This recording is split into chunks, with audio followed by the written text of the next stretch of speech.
CES has come to an end and it's time for me to head home. So let's wrap up by going through the best laptops I saw at the show and discuss what I was most interested in.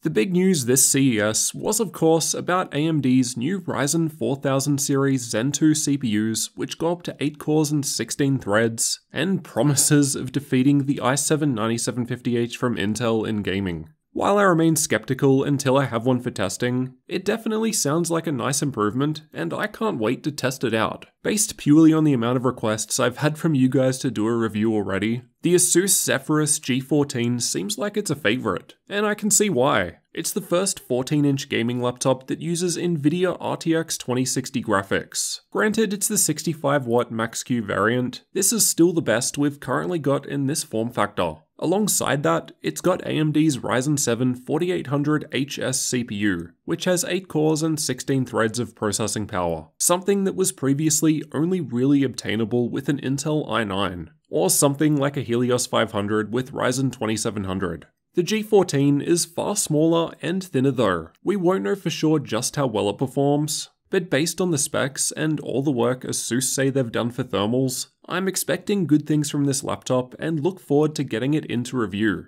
ASUS also had the G15 with same Ryzen processor, which seems to be the updated version of the GA502, which is great to have, but I'm more interested in seeing what the new G14 can do as it's a completely new design. MSI also had a new AMD-based laptop.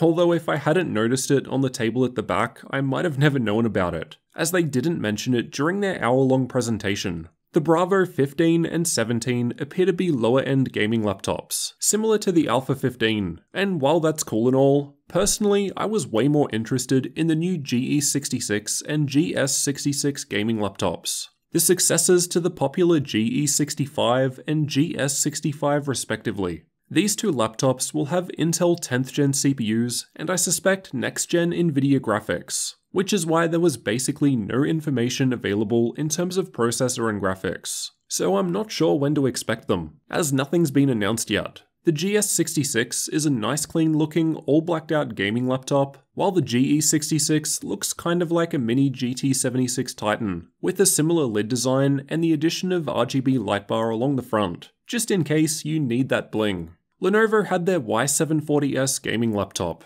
if you could call it that, given it doesn't have discrete graphics from AMD or NVIDIA inside, only the Intel graphics from the Intel CPU. The idea with this one is that no graphics means less cooling is required, so you get a thinner and lighter laptop, which, speaking from experience, is preferable for travel. Lenovo will start offering an eGPU solution, allowing you to hook up an external desktop graphics card over Thunderbolt when at home to play games. So I guess not technically a gaming laptop in the traditional sense, but that's all they had in terms of gaming at CES. No new AMD laptops here. The ASUS TUF A15 and A17 gaming laptops look like decent incremental improvements over the older TUF machines, with big 90Wh batteries and the addition of AMD's Ryzen 4000 series CPUs and RTX 2060 or GTX 1660 Ti graphics respectively. We're expecting them to be fairly capable gaming laptops, hopefully without being all too expensive, as has been the case with previous TUF models.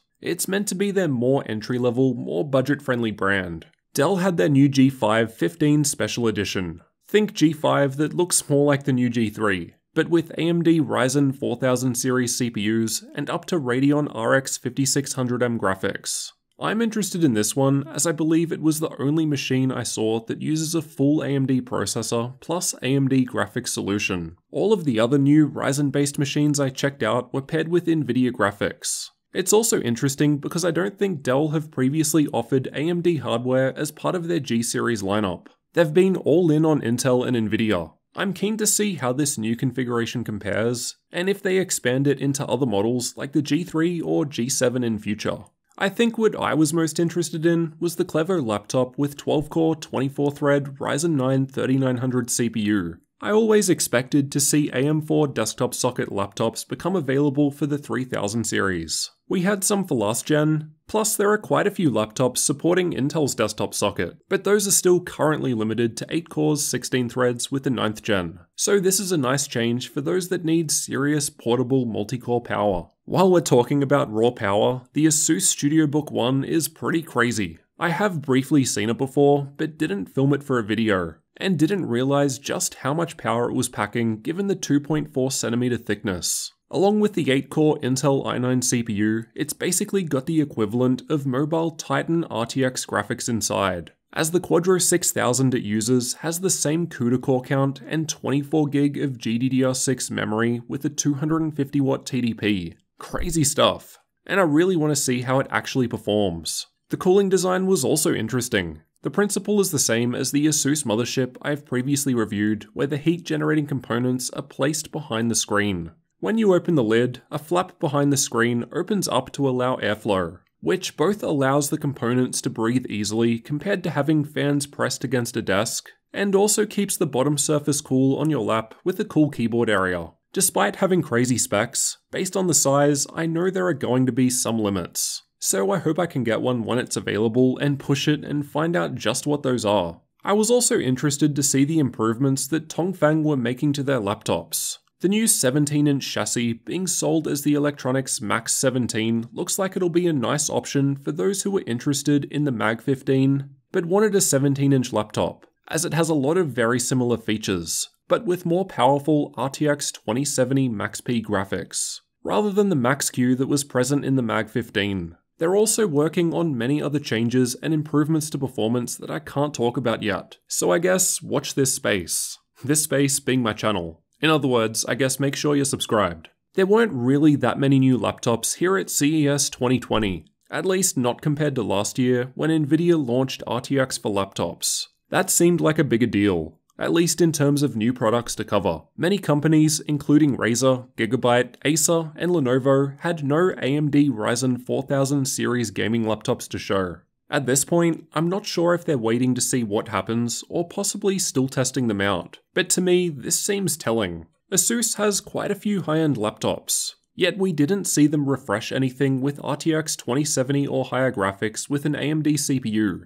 I don't know, it just seems like most of these companies are waiting for Intel and Nvidia to launch their next gen before refreshing. I saw multiple laptops here at CES that were listed as Intel 10th gen CPUs with no further information. It could be that they want to use the new Ryzen CPUs, but new Nvidia graphics aren't too far off, so they could just be holding off. It's hard to say, we'll have to wait and find out. Either way, from what I've heard, it sounds like we should have many more interesting laptops on display at Computex in June. So I'll definitely be heading over to Taipei again in 6 months' time to bring you all the latest news. So if you haven't already, make sure you're subscribed for that future content. And check out my other CES 2020 coverage, linked in the description if you missed anything here and want more details. Alright, time for me to spend 24 hours traveling back to Australia, and then it's back to the normal videos after this one.